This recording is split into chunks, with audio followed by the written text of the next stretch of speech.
Hello friends, स्वागत है आपका। तो चलिए फ्रेंड्स, आज हम लोग ईवीएस में जो 2015 में और दोनों शिफ्ट में पूछा गया है ईवीएस से जो क्वेश्चन, एक 22/2 को पूछा है और एक है 20/9/2015 का क्वेश्चन। तो इन्हीं में से जो भी एनसीईआरटी से क्वेश्चन पूछा है, प्रश्न पूछा है, उसको आज हम लोग डील करेंगे। तो चलिए शुरुआत करते हैं पहले क्वेश्चन की।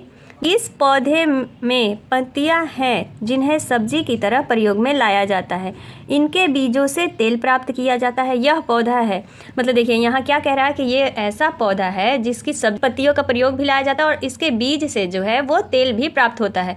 तो देखिए यह पौधा कौन सा है? नारियल। तो नारियल, बंद गोभी पत्ता उपयोग करते हैं लेकिन इसका तेल नहीं निकलता है। पालक का भी तेल नहीं निकलता, लेकिन सरसों जो है इसके पत्तों का साग भी बनता है और इसके बीजों का तेल भी निकलता है, जिसे मस्टर्ड ऑयल कहते हैं। नेक्स्ट क्वेश्चन है, पूछा मच्छर से, निम्नलिखित में से कौन सा मच्छरों से फैलने वाला रोग का समुच्चय है? मतलब मच्छर से कौन सा रोग फैलता है, इसको देखते हैं। देखिए ऑप्शंस क्या दिया है। हैजा, dengue, malaria, chikungunya, dengue, malaria, chikungunya, हैजा, मियादी, चिकनगुनिया, मलेरिया, मियादी। देखिए तो हम लोग जो ईवीएस का जो सेशन चल रहा है अभी, उसमें हम लोग पढ़े हैं कि मच्छरों से क्या होता है, तो चिकनगुनिया, डेंगू और मलेरिया होता है। यहाँ पर आप लोग ऑप्शंस देख करके पहले काटते जाइएगा। नेगेटिव, हैजा तो होता नहीं है मलेरिया से। इसमें भी देखिए हैजा और मियादी बुखार दिया है जो कि मलेरिया से नहीं फैलता, और यहाँ पर भी दिया है। तो इसको कट करके तो आंसर हमारा यही निकला कि एनसीईआरटी में यही दिया हुआ है कि मच्छरों से होने वाला रोग कौन कौन सा है, तो चिकनगुनिया, डेंगू और मलेरिया। नेक्स्ट क्वेश्चन है, देखिए कांसा यानी ब्रॉन्ज जो कि है, कांसा के बारे में निम्नलिखित कथनों का अध्ययन कीजिए। मतलब इनमें से कौन सा कांसा से रिलेटिव है। देखिए यह एल्युमिनियम, आयरन और कॉपर जैसा ही एक तत्व है। इससे भट्ठी में कॉपर और टीन को पिघलाकर बनाया जाता है, ये तो सही है। आदिवासी लोग ब्रॉन्ज का उपयोग हजारों वर्षों से कर रहे हैं, ये भी सही है। ब्रॉन्ज की वस्तुएं एल्युमिनियम की बनी वस्तुओं की तुलना में हल्की परंतु कहीं अधिक मजबूत या टिकाऊ होती हैं। तो ऐसा तो हमने कहीं नहीं पढ़ा है एनसीईआरटी में कि मतलब जो ब्रॉन्ज की वस्तुएं होती हैं वो हल्की और मजबूत होती हैं। तो देखते हैं इसका ऑप्शंस क्या होता है। देखिए हम लोग ये पढ़े थे कि पिघलाकर बनाया जाता है कॉपर और टीन को, और आदिवासी लोग जो थे वो ब्रॉन्ज का उपयोग हजारों वर्षों से करते आ रहे हैं। ये भी नहीं था कि एल्युमिनियम कॉपर एक ही तत्व है, ये ऑप्शंस था। अब इसका आंसर ऐसे दिया है, केवल 2 और 3, 1, 2 और 3, 2, 3 और 4, केवल 1 और 4। तो इसका आंसर क्या होगा? केवल 2 और 3। नेक्स्ट क्वेश्चन देखते हैं। नेक्स्ट क्वेश्चन मिजोरम से है कि मिजोरम में की जाने वाली झूम खेती के विषय में निम्न कथनों का अध्ययन कीजिए। देखिए ऐसे ही देता है, पूरा टॉपिक दे देगा एक ही में समेट करके। मिजोरम से रिलेटिव जो भी झूम खेती वहाँ पर होता है उसका पूरा दे देता है। तो पूरा आप लोग ज़रूर देखिए वीडियो। देखिए पहला पॉइंट क्या है कि एक फसल को काटने के पश्चात भूमि को कुछ वर्षों तक खुला छोड़ देते हैं, ये बात बिल्कुल सही है। इस भूमि पर उगने वाले बांस और खरपतवार को काट कर जला दिया जाता है। बीज बोने से पहले भूमि की गहरी जुताई होती है, ये भी नहीं होता है। एक ही खेत में 3-4 भिन्न भिन्न प्रकार की फसलें उगाई जाती है, तो ये भी सही है क्योंकि एक ही खेत में 3-4 प्रकार की फसलें उगाई जाती है। और एक फसल काटने के पश्चात जो था वो भूमि को कुछ दिनों के लिए छोड़ दिया जाता है। और अगला एक और पॉइंट दिया है, आवश्यकता अनुसार रासायनिक उर्वरकों, कीटनाशकों का उपयोग भी किया जाता है। तो देखिए ये उपयोग भी नहीं किया जाता था, तो इसमें क्या होगा? 1, 2 और 4। तो इसका आंसर क्या होगा? 1, 2 और 4, क्योंकि एक फसल काटने के पश्चात उसको कुछ दिनों के लिए, वर्षों के लिए छोड़ दिया जाता है खुला, और उसमें खरपतवार जो उग जाते हैं उसको जला भी दिया जाता है। तथा नेक्स्ट था कि एक ही खेती में 3-4 भिन्न भिन्न अलग प्रकार की फसलें उगाई जाती हैं मिजोरम में जो झूम खेती होता है। तो ये ऑप्शन सही है, 1, 2 और 4। नेक्स्ट क्वेश्चन हम लोग देखते हैं। क्वेश्चन है कि रीना आम पसंद करती है, वह इन्हें जाड़े के लिए संरक्षित करना चाहती है। निम्नलिखित में से कौन सा तरीका संरक्षण के लिए सर्वाधिक उपयुक्त है? मतलब रीना जो है उसको आम पसंद है और वह इसको क्या करना चाहती है कि जाड़े के लिए, सर्दी के मौसम के लिए उसको सुरक्षित रखना चाहती है। तो इसके लिए सबसे बेस्ट तरीका क्या है? जूस तैयार करना और वायुरोधी डिब्बे में संचित करना, बिल्कुल नहीं। प्लास्टिक के थैले में रखना, ये भी नहीं। रेफ्रिजरेटर में संचित करना, बिल्कुल नहीं। अचार और आम पापड़ बनाना, ये बिल्कुल सही है क्योंकि सही ऑप्शन क्या होगा? अचार और आम पापड़ बनाना। नेक्स्ट क्वेश्चन है, निम्नलिखित में से वह कौन सा जानवर है जिसके आगे के दांत हमेशा बढ़ते रहते हैं? वे दांतों को बहुत अधिक लंबा ना होने देने के लिए वस्तुओं को काटते व कुतरते रहते हैं। तो ये हम लोग पढ़े थे कि जानवर, कौन से जानवर के दांत कैसे होते हैं। तो देखिए, गिलहरी, छिपकली, चूहा और दीमक। तो ये हम पढ़े थे कि जो गिलहरी का दांत है वो हमेशा क्या होता है, बढ़ते रहता है और वस्तुओं को काटने से घिसते रहता है। तो इसमें ऑप्शंस क्या होगा? गिलहरी। गिलहरी का दांत जो है वो हमेशा बढ़ते रहता है। नेक्स्ट क्वेश्चन को देखते हैं। देखिए, ये अभी 22/9/2015 में जो आया है वहीं अभी क्वेश्चन चल रहा है, क्योंकि एनसीईआरटी से बहुत सारा क्वेश्चन पूछता है, इसलिए प्लीज़ आप लोग ये पूरा प्रश्न देखें कि किस प्रकार से पूछता है। और अगर मेरी वीडियो पसंद आए तो लाइक, शेयर एंड सब्सक्राइब कर दीजिएगा, नहीं तो फिर भी पूरा आप क्वेश्चन जरूर देखें, इससे सीटेट में बहुत मदद मिलेगा। नेक्स्ट क्वेश्चन है, देखिए, निम्नलिखित में से हमारे देश के किस राज्य के अधिकतर लोग नारियल के तेल में पकी हुई मछली खाना पसंद करते हैं? देखिए, नारियल के तेल है, एक हम लोग पढ़े थे सरसों के तेल में, जो कि जम्मू कश्मीर के लोग पसंद करते हैं। और नारियल के तेल में कौन खाते हैं? तो ये गोवा के लोग खाते हैं, जो गोवा बीच पर है, गोवा वाली बीच, तो वहीं गोवा के लोग नारियल के तेल में पकी हुई मछली पसंद करते हैं खाना। नेक्स्ट है, रेगिस्तानी ओक के बारे में है। देखिए, निम्नलिखित में कथनों का अध्ययन कीजिए रेगिस्तानी ओक के बारे में। रेगिस्तानी ओक एक वृक्ष है जिसकी ऊंचाई हमारी कक्षा के कमरे से लगभग 4 मीटर होती है। ये तो सही है कि 10 से 11 फीट होती है, यानी 4 मीटर होती है। इस वृक्ष की जड़ें नीचे वृक्ष की ऊंचाई की लगभग 30 गुनी गहराई तक जमीन में भीतर जाती है जब तक कि पानी ना पहुंच पाए। ये भी बिल्कुल सही है कि उसकी जड़ें जब तक अंदर जाती रहती है जब तक कि उसकी जड़ों को पानी ना मिल जाए। नेक्स्ट है, इस वृक्ष के तने में पानी एकत्रित होता है। तो ये भी सही था कि इस वृक्ष के जो पानी है ये एकत्रित होते रहता है। और यह वृक्ष अबू धाबी में पाया जाता है। नहीं, यह वृक्ष कहाँ पाया जाता है? हम लोग रेगिस्तानी ओक के बारे में पढ़े थे कि यह वृक्ष कहाँ पाया जाता है, और यह कहाँ पाया जाता है? तो यह ऑस्ट्रेलिया में पाया जाता है। और इसकी जो जड़ें होती है, वहाँ के लोग जब पानी का किल्लत होता है तो पतली पाइप डाल करके इसकी जड़ों से पानी निकालते हैं। तो इसका आंसर कौन कौन सा सही होगा? पहला सही होगा, इसकी जड़ें 30 गुनी गहराई तक जाती हैं। दूसरा भी सही होगा। और इसके वृक्ष के तने क्या है? पानी एकत्रित करते हैं। लेकिन ये अबू धाबी में नहीं पाया जाता है, ये ऑस्ट्रेलिया में पाया जाता है। तो इसका 1, 2 और 3 यानी सी ऑप्शन सही होगा। नेक्स्ट क्वेश्चन हम लोग देखते हैं। नीचे दिए गए सभी जानवरों में निम्नलिखित में से कौन सी विशेषता पाई जाती है? देखिए, जो ये जानवर दिए गए हैं, छिपकली, गौरैया, कछुआ, सांप, इनमें कौन सी विशेषता पाई जाती हैं? वे जहरीले होते हैं, वे भूमि एवं जल दोनों में रह सकते हैं, उनके शरीर शक्ल से ढके होते हैं, वे अंडे देते हैं। तो देखिए, जहरीला तो केवल सांप हो गया, वे भूमि एवं जल दोनों पर रहते हैं। तो ऐसा थोड़ी ना है कि छिपकली भूमि और जल पे रहती है या गौरैया जल में रहता है, सिर्फ कछुआ जो है वो जल में रहता है। उनके शरीर शल्क से ढके होते हैं, ऐसा भी नहीं है। क्या करते हैं ये सारे? कि ये सभी जो जानवर दिए गए हैं ये सब अंडे देते हैं। तो इसका आंसर क्या होगा? डी। छिपकली, गौरैया, कछुआ, सांप, ये सभी क्या है कि अंडे देते हैं। नेक्स्ट क्वेश्चन, अगला क्वेश्चन, रेहाना अपने परिवार के साथ केरल जाती है, वहाँ उसे ऊंचे ऊंचे वृक्ष दिखाई पड़ते हैं। देखिए, रेहाना जो है वो क्या जाती है? केरल जाती है, और उसे क्या दिखाई देता है? वहाँ पर ऊंचे ऊंचे पेड़ पौधे दिखाई देते हैं, जो उसके गृह नगर शिमला के ऊंचे वृक्ष से भी अलग है। मतलब जो शिमला में वो देखती है उससे क्या है कि अलग है। उसने केरल में कौन सा वृक्ष देखा होगा? तो केरल के बारे में हम लोग पढ़े थे, लीची नहीं देखा होगा, चीड़ ये भी नहीं, सेब ये भी नहीं, क्या देखा होगा? नारियल। तो इसका ऑप्शन क्या होगा? नारियल। केरल में क्या सबसे अधिक पाया जाता है? तो नारियल पाया जाता है।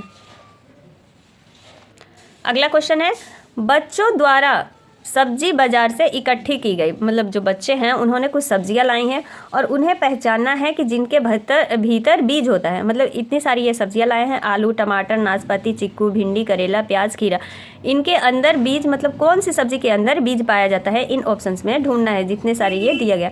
तो आलू के अंदर बीज नहीं होता है, टमाटर के अंदर होता है, नाशपाती के अंदर भी होता है, चीकू के अंदर भी होता है, भिंडी के अंदर भी होता है, करेला के अंदर भी होता है, प्याज के अंदर तो बीज नहीं होता, लेकिन खीरा के अंदर होता है। तो इन्हीं सारे चीज़ों को हम लोग देखेंगे कि ये सारी सब्जियां कौन से ऑप्शंस में दिए हुए हैं। तो देखिए, इसमें क्या क्या दिया हुआ है? टमाटर, नाशपाती, चीकू, भिंडी, करेला और खीरा, इसमें तो सारा ऑप्शंस है। अगला देख लेते हैं, नाशपाती और चीकू, इसमें 2 ही दिया है। अगला है टमाटर, नाशपाती और चीकू, इसमें भी पूरा नहीं है ऑप्शंस के अकॉर्डिंग जो दिया हुआ है सब्जी। अगला है टमाटर, नाशपाती, चिक्कू, भिंडी और खीरा, नहीं। देखिए, जो यहाँ पर दिया हुआ है ये सारी सब्जियाँ किस ऑप्शंस में है? तो ए में। तो इसका आंसर क्या होगा? ए। टमाटर, नाशपाती, चिक्कू, भिंडी, करेला, खीरा, ये ए इसका राइट आंसर होगा। अगला क्वेश्चन देखते हैं। देखिए ये क्वेश्चन बहुत बार रिपीट होता है कि नीता आंध्र प्रदेश जाती है और 2 साड़ियाँ खरीदती है। 2 साड़ियाँ खरीदती है जो खास तौर पर वहीं बनाई जाती हैं, वे क्या कहलाती हैं। आंध्र प्रदेश के बारे में हम लोग पढ़े थे कि एक जो पोचमपल्ली जिला है जहाँ के अधिकतर लोग क्या हैं, बुनकर हैं। वहाँ पर क्या बनाते हैं, चटाई कढ़ाई, मतलब उनका काम ही है ये सब कढ़ाई बुनाई करना। तो वहाँ इस कला को क्या बोला जाता है, देखिए कलमकारी और चंदेरी। चंदेरी तो बिल्कुल हमने नहीं पढ़ा है। कलमकारी और कंथा ये भी नहीं, गलत हो गया ये भी। ऑप्शंस आप लोग देख करके छांटना चालू कीजिए, फिर देखिए सीटेट कैसे आपका पास होता है। पोचमपल्ली और कलमकारी ये हम लोग पढ़े थे, तो इसका आंसर क्या हो जाएगा, पोचमपल्ली और कलाकारी। पोचमपल्ली और कांजीवरम ये बिल्कुल नहीं होगा। देखिए पोचमपल्ली और कलमकारी जो है वो आंध्र प्रदेश में एक विशेष प्रकार की बनाई गई साड़ी होती है। नेक्स्ट क्वेश्चन है, निम्नलिखित में से कौन सी बीमारी रुके या इकट्ठा हुए पानी से हो सकती है। देखिए जो पानी जहाँ पर रुका हुआ रहता है या इकट्ठा हुआ रहता है गंदा पानी, उससे होता है यह बीमारी। तो कौन सा होता है, निमोनिया नहीं, चेचक नहीं, पोलियो नहीं, क्या होता है, मलेरिया। ये बहुत सिंपल क्वेश्चन था कि रुके हुए पानी से क्या होता है, तो मलेरिया, क्योंकि वहाँ पर मच्छर सारे इकट्ठे हो जाते हैं और मच्छर गंदगी फैलाते हैं जिसके कारण होता है। ये देखिए ये कुछ दिया गया है, इसको अभी हम नहीं पढ़े हैं, लेकिन अगले बार हम लोग इस सब सिलेबस में कवर कर लेंगे कि कहाँ की कौन सी नृत्य है। मतलब निम्नलिखित में से कौन सा जोड़ा ठीक है। देखिए तमिलनाडु और लावणी नहीं, कर्नाटक कथक, असम बिहू, उड़ीसा और भरतनाट्यम नहीं। क्या है कि असम और बिहू, ये हम लोग जानते हैं। ये असम और बिहू के बारे में हम लोग पढ़ चुके हैं कि असम में जो है बिहू कब मनाया जाता है, तो नई फसल के कटने पर बिहू मनाया जाता है वहाँ लोगों के द्वारा। देखिए निम्न में से कौन सी विशेषता बरगद के पेड़ की जड़ों की नहीं है। पेड़ की जड़ों की नहीं है। देखिए जड़ें भोजन का भंडारण करती हैं, जड़ें खंभों की तरह पेड़ की सहायता प्रदान करती है। ये बात सही है, जो उसकी लंबी लंबी जड़ें होती है वो क्या करती है कि पेड़ को एक सपोर्ट करती है, सहायता प्रदान करती है। जड़ें शाखाओं से नीचे लटकी रहती है, ये बिल्कुल सही है। इसमें ज़मीन के भीतर जड़ें होती हैं, हाँ ये जड़ें जो होती हैं वो भीतर भी चली जाती है। तो A D C B ये तीनों सही है, लेकिन यहाँ पर क्या पूछा है कि नहीं है, तो नहीं कौन सा है, जड़ें भोजन का भंडारण करती है, ये बिल्कुल गलत आंसर है और यही सही होगा क्योंकि यहाँ पर नहीं पूछा है। और सीटेट में आप लोग नहीं का ध्यान बिल्कुल कान खड़े करके दीजिएगा क्योंकि इसी से क्वेश्चन हमारा गलती हो जाता है। अगला पॉइंट देखते हैं हम लोग। अगला क्वेश्चन है, देखिए एस्किमो अपने घर इग्लू का निर्माण बर्फ से करते हैं, इसका क्या कारण है। जो इग्लू का घर बनाते हैं एस्किमो जनजाति, इसका कारण क्या है। तो देखिए बर्फ मुफ्त में मिलती है, अन्य सामग्री की कीमत अधिक होती है। नहीं, ध्रुवीय क्षेत्रों में केवल बर्फ ही उपलब्ध है। बर्फ तो है पर ऐसा है कहीं नहीं लिखा है, केवल यहाँ पर दे दिया, तो ये तो वैसे ही नहीं होगा। बर्फ ठंडी हवा और पानी के अंदर नहीं आने देती। बर्फ जो है वो ठंडी हवा और पानी को अंदर नहीं आने देती, ये भी हमने बर्फ की दीवारों के बीच मौजूद हवा अंदर की गर्मी को बाहर जाने से रोकती है। हाँ देखिए ये सही हो सकता है। ठंडा हवा नहीं आने देगी ऐसा थोड़ी ना होगा, जब गेट छोटा सा बना हुआ है तो ठंडा हवा तो उससे घुस ही जाएगा। लेकिन यहाँ पर क्या दिया है कि जो अंदर की गर्मी है उसको बाहर जाने से रोकती है। जो बर्फ़ की दीवार है उसको क्या करती है कि अंदर की गर्मी को रोक देती है बाहर जाने से। तो इसका आंसर क्या होगा कि क्यों करते हैं निर्माण, ताकि बर्फ़ अंदर की जो गर्मी है वो बाहर ना जा सके और इंसान जो है, व्यक्ति जो है वो सुरक्षित रह सके। अगला क्वेश्चन, हमारे देश में निम्नलिखित स्थानों में से कौन सा ठंडा रेगिस्तान है। मेघालय, जैसलमेर, दार्जिलिंग और लद्दाख। तो सबसे ठंडा स्थान कौन सा है, लद्दाख। और खाद्य संरक्षण के लिए निम्नलिखित में से कौन सा जोड़ा ठीक नहीं है। देखिए संरक्षण के लिए मतलब ठीक नहीं है, तो सेव से जैम ये तो बिल्कुल सही है, जैम बना देंगे तो वो सुरक्षित रहेगा। कच्चा आम का अचार ये भी बिल्कुल सही है, और आलू से चिप्स। लेकिन दूध से पनीर, जो ये दूध और पनीर है ये संरक्षित नहीं रहेगा। पनीर भी जल्दी ख़राब हो जाता है, 2-3 दिन में उसके ऊपर क्या है कि भूए जैसा लग जाता है, काला काला हरा हरा जैसा दिखाई देने लगता है। तो सबसे अच्छा इसमें जोड़ा ठीक नहीं है पूछा है, तो दूध और पनीर खाद्य संरक्षण के लिए सही नहीं है। अगला क्वेश्चन देखिए, नेक्स्ट क्वेश्चन है, घरों की नीचे दी गई विशिष्टताओं पर विचार कीजिए। घरों के बारे में ये बताया गया है, घरों के बारे में हम लोग पढ़ चुके हैं। देखिए निचली मंजिल में कोई खिड़की नहीं है, पेड़ की तनों की लकड़ी से बनी ढालू छतें, पत्थर के खंभों पर जमीन से लगभग 10 से 12 फुट ऊंचाई पर बने घर, ये बनता है।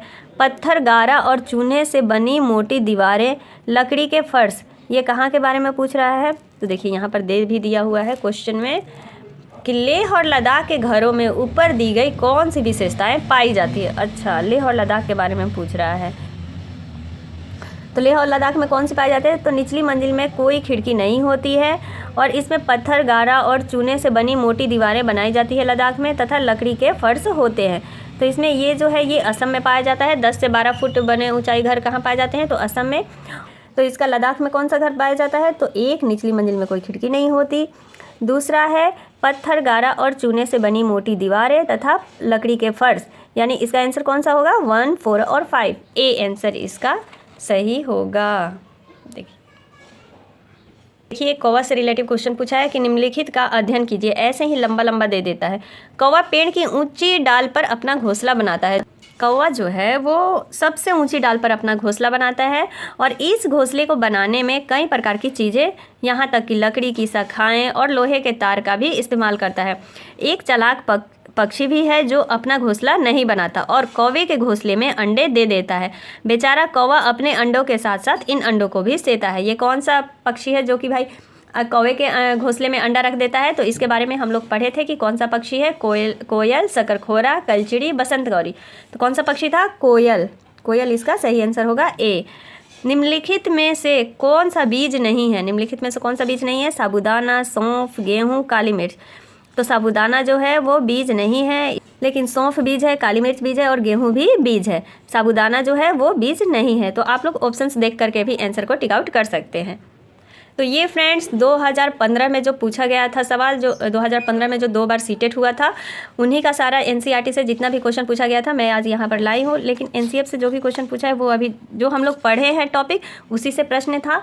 आगे का टॉपिक और हम लोग क्लियर करेंगे तो और भी क्वेश्चन ऐसे ही कवर करेंगे। चलिए देखने के लिए वीडियो धन्यवाद। आगे